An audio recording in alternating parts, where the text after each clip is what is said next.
Hey guys, it's Dell here. Did you ever build the new RG 2.0 RX-78-2 and think to yourself, man, I sure wish this was 1/100? Well, this company called Fat Cat did too and scaled up this real grade to master grade size. Let's check it out and see if it's just as good of a build as the original.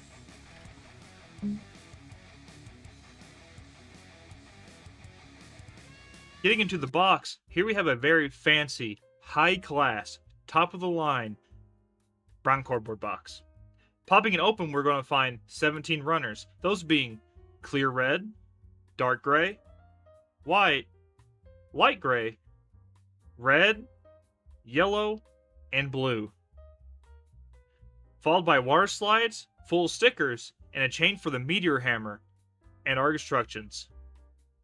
It's crazy going from building these super complex third-party MGX style builds down to something like this.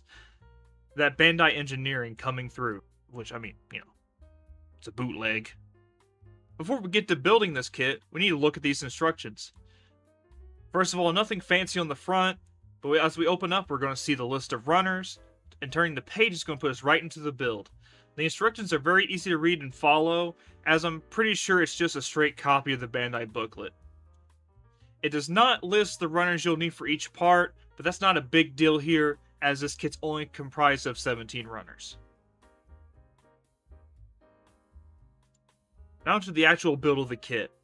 The build of this kit was very impressive for a no-name bootleg company. Way better than DeBond's bootlegged master grades. Now, I haven't built the official RG 2.0, but if you want to see a review of that kit, head over to my friend Joe's Gunpla Garage and check out his super in-depth video of it. That being said, the plastic here is robust and has a super good finish. There's only one real issue to note, and that's when the instructions say, fit the parts as tightly as they will go. They mean it, especially in the inner frame bits of the joints for the arms and legs. You had to press so hard to get these pieces together, but no stress marks to note. And that tight fit means surprisingly the joint is strong, but not overly so. It makes posing very enjoyable, which we will see later on. This kit features decent undergating, but what nubs there are super easy to clean up with a glass file. And the panel lines are insane on this kit. There's so many details packed into the plastic, and bits that show through the armor. Overall, I'd say this comes close to matching the Bandai kit, with just that one issue, and the proportions feel a little different, but nothing bad by any means. Now on to some size comparisons to see how Gramps stands up against others in your collection. So the Fat Cat RX-78-2 comes in at a height of 18.5 centimeters, or 7.3 inches. And here it is next to the real grade High New Gundam, the High New Gundam Verka, the Master Grade Gundam Mark II, the RE-1100 GPO-4, and the Master Grade Zaku 2. And getting into the articulation, we have really good head movement here. You get this excellent neck joint. We can look up that far. Look forward that far. Look up that far. And just, any which way you want to move the head, it can do it. We get an easy full rotation here at the arm. The shoulder is independent of the arm, which we can get the arm up and up. All the way up like that. We get a bit of a butterfly joint. A really good double jointed elbow. And of course, rotate the arm. And we got a ball joint here at the wrist and some additional movement here to ink out a little bit more dynamic poses out of it. We can rotate, of course. We can look forward a little bit by leaning up the back here. And go whoop. Like that. But there is no lean back, really. We can, of course, open up the chest here to show off that core fighter on the inside. We can move the front skirts here. Same thing with the side skirts. These are on a ball joint. Get the rear skirts up, out of the way. we can get that leg up a good bit of the ways, or we can, yeah, we get the leg up, and then we get a really nice armor separation gimmick here on the knee.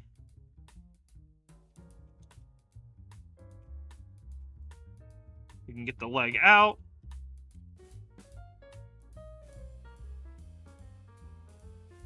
The back is a little restricted. We can, of course, get a little rotation here. We got plenty of foot movement, and something cool about the foot here is whenever we lean back, this armor plate comes back to get you a little bit more movement. Got some toe bend here. Can really get that foot moved up. As well as a little bit of tilt down. Overall, pretty solid articulation, especially when taking the fact, this is an upscale of a 1/144 scale figure. Articulation's not as good as the, RG God Gundam or the new Shining Gundam.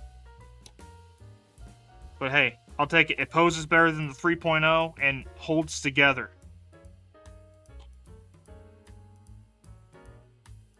Alright, as always, we're going to start with our accessories.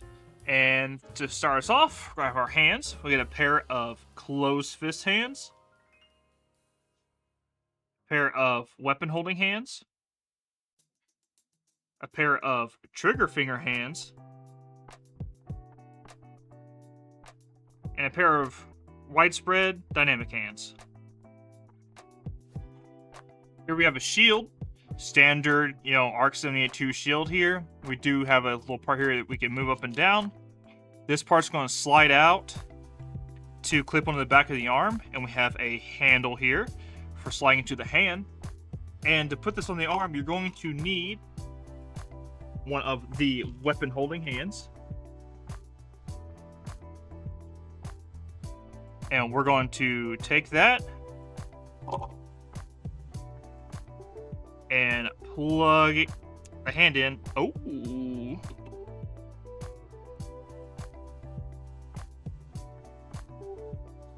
The pegs here are very snug. But what we're going to do here is we take the shield and we slide the handle in through the hand, like so. Then we're going to come in here through the back. We're going to flip out this little part here, and we're going to get it to just snap into place, if it would do it for me. It's a little finicky to get it in there just right. The 3.0 used the same kind of mechanic, but it does work once it's on there. But there you go. Now he has a shield.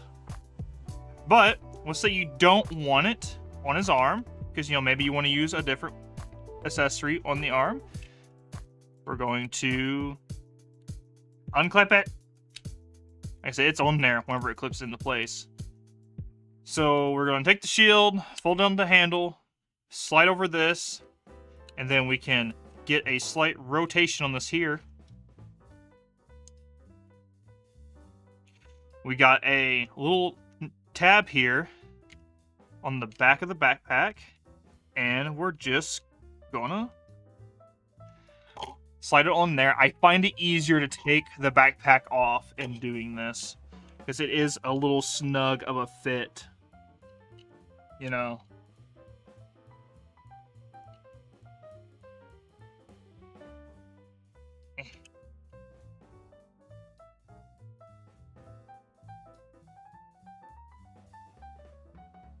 There you go. That clips on there. With the arm, you can rotate the shield either which way you want. And then we just plug it back on. And there you go. Very nice to have that option, in my opinion, because you don't always want to use the shield. We get not one, but two of the bazookas. so we can do that double bazooka action. Got your standard movable handle here. You're going to use the same trigger finger hands on this as you did the beam rifle. We got that extension. And while I'm not sure this is like an intentional effect, we can move out this back here to show off we got some molded in rockets. So that's very neat. This up here doesn't move like it does on some of them. And when you're not wanting to use this, so you can, you could have one equipped and one not. We're going to, once again, flip out the little butt peg here. And we're going to get the shield out of the way. And we just slide this in there like that. And we got the rocket launcher stored on the butt. Up next we have the beam rifle. Nothing special here, just your standard RX-78-2 beam rifle. We've got the movable little sight here. And this little foregrip that can swing out either side. We do get a attachment for it of this little grenade launcher. And we just slip it on like that. And we got a couple different ways to store this. So we grab our Gundam here. We can flip out the butt. Little tab there. And we just slide it through the trigger guard. And you store it in the back. Or you can take our back of our shield here, and this little part can swing out. Oh man, I love my big stupid hands. I can't get my finger there. There we go. And we'll just take that and same thing through the trigger guard. No, you can't. This gotta be off.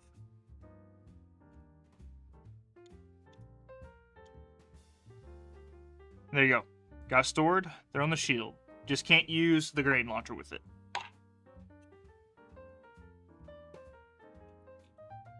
And now for getting this attached to the hand, it's a little bit of a fiasco, but nothing too crazy. So first we want to grab our trigger finger hand, and we're basically going to have to just take this apart. And we're going to take this part of the hand, and we get that around there. Like so. Then we grab this part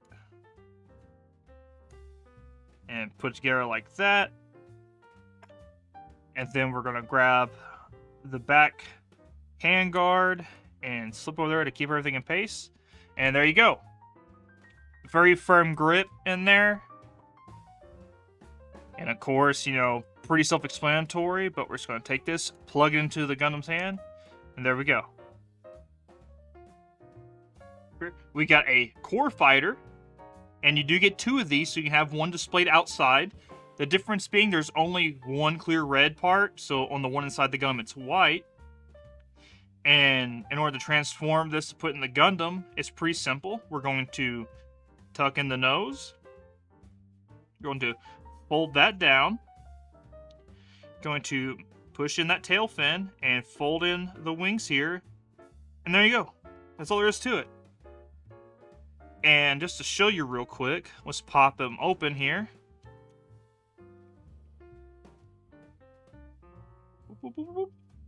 Get up there. You go. Bleh. And you see the core fighter in there, and it's really just simple. Just put it in there, and then we can close them back up.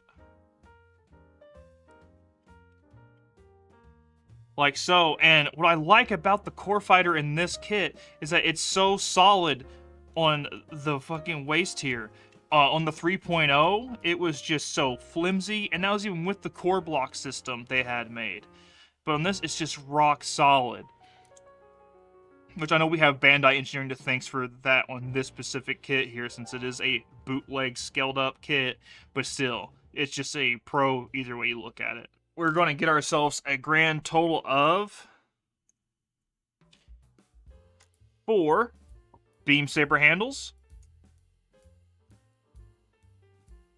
Oh, I got ink on my hand from work. So for these, we got two different kinds of beam saber effect parts. We have a normal, just straight beam saber effect. And then we have a more slashing motion beam saber effect. Very cool to have. And these, luckily, much easier to put into the hand. We have our holding hand here, and it literally just goes boop. There we go. And for storage, we have a couple different options as well. I mean, we already got the stereotypical, these are the ones everyone's used to. Is just they just plug here into the back of the backpack. But the shield on the backside here does feature little clips here that we can just go tab and tab in. And there you go. We got the beam javelin here, fairly long. Some nice effect parts up here. And this equips the same way as the beam saber, since it's literally just a beam saber handle here on the bottom. And we just plug that into the hand, and then use like a widespread open hand to hold it. But very simple accessory, but I mean, I feel like you have to have the beam javelin if you have an RX-78 for fucking yeeting at the enemies. Here we have two of the Gundam hammers. We got a closed form and then a hyper mode. And we get a actual metal chain for this. But you only get one handle, one chain, so you use them both at the same time. And I think it would have been nice to include a posable chain. I mean, great, it'd be plastic, but still, because there's no, like, base attachment point for this. Or any kind of thing to help hold it up included with the kit. So posability options in this will be limited, but it does look cool. You just like toss the chain around them, so that'd be sick. And we have a simple handle here. It's going to work the same way as the beam saber handle. We just got to take off this part, slip it in, and then get the bottom part there back on. Got to find out where it lines up at. There we go. At least I thought. There we go. Yeah, I mean, nice inclusion. Love to have it, but I feel like this could have been better. Going on for just our little extras, Got the water slides here that I did use some on the upper body here. And they are pretty decent. I did find the bigger ones like here on the shoulder, because all this is just one sticker. They do get a little fragile on the bigger ones. So just be careful when using these water slides. Still better than Bandai's, though. And we got our foil sticker sheet here. I really only used the two for the head camera. I tried using the eyes, which, I mean, you can see here we have fully color separated eyes there. So I was like, screw it. I don't like full stickers that much anyway. And they didn't look that great. And then you got the real grade style, just like chromish silver stickers. I didn't use them. Full stickers just come off over time. Just stick with water slides. We have this helpful little piece here, and that's for, and if you remember the beginning of the build section, I talked about needing to push those parts in as hard as they'll go, especially on like the joints here and the arm and the leg here on the back on the inner frame. I mean, you have to like push on those, and this saves your fingers a lot of pain. So great inclusion. I might save this to use in other kits. And while this kit does not include an action base, we do get two action base adapters that are compatible with Bandai's action bases. And let's see, let's get this off. We got two different options here. We can flip down this, and we just peg her in like that, which is my preferred method because storing it on the backpack is better. Or you can do it here in the butt peg, like so. And if we grab our Bandai action base, we just take it, plug it in, and there you go. Like I said, it'd been nice if they included an action base. I know the Bandai one didn't, because Bandai usually doesn't put action bases in their kits, but hey, at least it has adapters. All right, here we are once again at the end of the review, and what do I gotta say about the Fat Cat RX-78-2 upscaled RG 2.0? It's fantastic, especially for this no-name bootleg company to release something that's this good of quality. I mean, it's better than any Debon bootleg master grade. I mean, we have a lot of thanks to Bandai Engineering for this kit to exist, but they didn't have to have as good as plastic quality as they did, and they could have cut corners, but they didn't. And it's just such a good bang for your buck. Well, I guess originally it would be, because thanks to the current situation and stuff, this kit seems a little expensive for what it is, considering it's originally around like the $40 price point, I think. Now it's a bit higher than that, but even then, if you don't have a good 1/100 Gramps in your collection, I would say definitely go for this one. I mean, this is now my 1/100 RX-78-2 in my collection, since my 3.0 has fallen apart. I know the 2.0 by Bandai is very solid and has held up well over the years, but this has that modern, hyper detailed aesthetic that model kits have been going to for quite a while now. Yeah, I mean, if I were really nitpick some cons here, it would be no action base included, and maybe a posable chain for the meteor hammer. But other than that, that's really nitpicking. It was a great experience all the way through. Really, just a good, refreshing build, especially with that low runner count compared to these other third-party kits that I've been building recently. It was just a nice, fresh breath of air. But before I get on rambling, please remember, if you like what I'm doing here, want to see more, and if you don't, leave a comment down there telling me what you want me to do better. Slap that like button and hit that subscribe button. It means the world to me. And as always, guys, you take care.